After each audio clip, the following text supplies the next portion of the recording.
Now there is a mistake on this dial. No, I'm not joking, and no, the dial is not the mistake itself. Some would argue otherwise. Upon the release of this Oyster Perpetual right here, let's just say I could not wait to stop looking at it. Now I'm all for creative expression and anniversary watches, and it's great to push the boundaries and to see what sticks. That's kind of the point of this video. But this Petri dish dial did not make a lick of sense to me. And there was also a lot, and still a lot of buzz around it. And now, after some reflection, this might be one of the funniest, one of the most self-referential, self-aware dials that the brand has ever made. And it makes for a very interesting conversation. And there's something cool about a brand that questions its own status, its own hierarchy, and its own validity. And that's what we're going to try and explore.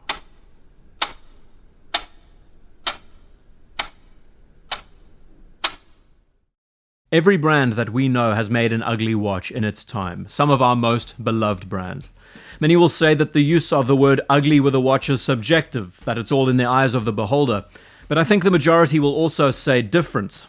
There are just some unfortunate watches out there that would have been best left on the cutting room floor, better yet, to have never been put on paper. What's interesting is that 9 times out of 10, when a lackluster or uninspired or plagiarized design is used, even if it's an opinion and not something that we all believe, we tend to be the earliest to criticize them or question them. And we can be pretty ruthless, myself included. Bank on the fact that when something is awry, the watch enthusiast will be the first to make their opinions known.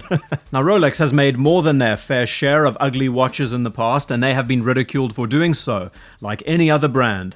But as a brand that is quite linear, quite formulaic, with a design pattern that does not deviate anywhere near as much as its competitors, many of their watches look identical. Maybe a drop of color here, maybe a size increase, but change with the crown is not a drastic thing. So when they do produce these wildly out-of-control pieces at the end of the spectrum, they always gain attention because they do appear unique, not monotonous or mundane. Naturally then, when we see a full sapphire and diamond-encrusted Daytona, it receives criticism, but they always get a pass for doing this stuff. They are that one brand that is capable of creating a watch that is arguably unattractive, that will gain tons of interest, because it goes against that conventional grain. Think of Picasso and the invention of Cubism, a man who was fully capable of creating incredibly fine and realistic pieces of art from a young age, but who ultimately put that work into a blender and created a style and played with gradients, depth, tone, dimensionality, reinventing art and the way that we experience it today. Like with abstract art and these sorts of Rolex releases, the stages of how we encounter them is always the same. Beginning at, it's awful, I hate it. Eventually moving to, that's actually quite cool. And ultimately, that's brilliant because it's different. Now, whether it's a process of falling in line with everybody else and meeting popular opinion, or stepping back and seeing another side of the brand that does this, I don't know. I think it's more of a herd mentality than anything else, but that is how I feel the Celebration Oyster Perpetual is being looked at. There are a lot of people out there that enjoy this watch for its abstractness, its quirkiness, its supposed rarity, I guess, because it is an outlier. But then there are other people out there, like me, who don't get anything from it. Rolex's Oyster Perpetual, bare bones, simple, is a special piece because it's one of the few watches that the brand makes that has a purity in its simplicity. It is the original. I believe you can begin and end your Rolex journey or experience with an Oyster Perpetual because it is at the very heart of every single watch in the collection as you move up the rungs. To introduce colors to this range is great. It helps diversify the distribution. It brings a new interest into the most mundane and standard property that the brand offers.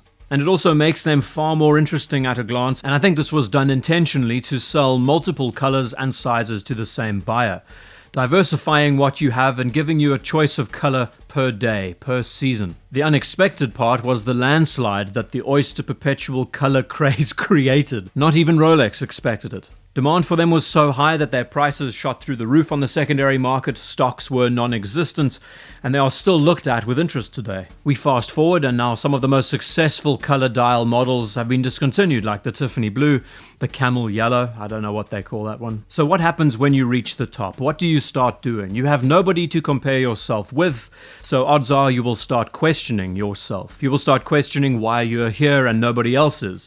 You will start questioning your own validity, your own status. You will start questioning your own worth. And that's where the celebration bubble, Oyster Perpetual, steps in. As a tongue-in-cheek way of commenting on the insane demand for color dial Oyster Perpetuals, let's put all the colors on one dial.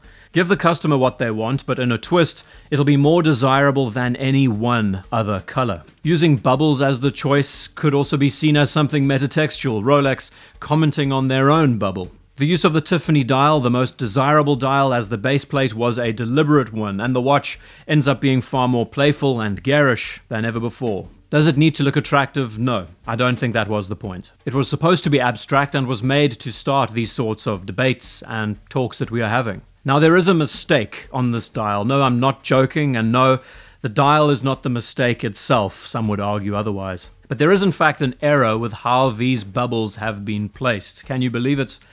Once you see it, you won't be able to unsee it. You ready? The two orange dots touching at the 3 position, the smaller on top and the largest one beneath. It's the only instance where 2 exact colors are making contact, and I think this was an oversight. And to remedy this, the smaller circle should have been replaced with green. Is this the ugliest Oyster Perpetual they've ever made? For me and my lack of taste, I would say it's up there, yes. Is this an inside joke by Rolex? Something extremely self-aware? Absolutely it is. And whether we see it as something heinous or celebratory or amazing, there is nothing cooler than something that questions itself, its own validity, whether it was earned or not. And I don't even think that Rolex believes these colored dials deserve the title and the high praise that they get. But in their usual way, they have made something here that works, that gets people talking, that creates further demand, but by doing it playfully. I look at this watch differently now. Do I want it?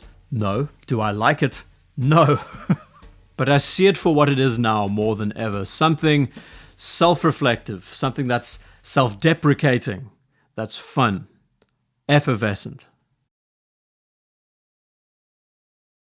So I want to know your thoughts about it. There's tons to unpack. I don't want to put any words into your mouth and give you ideas. I want to hear more directly what you think about it, whether it's positive or negative. Let me know.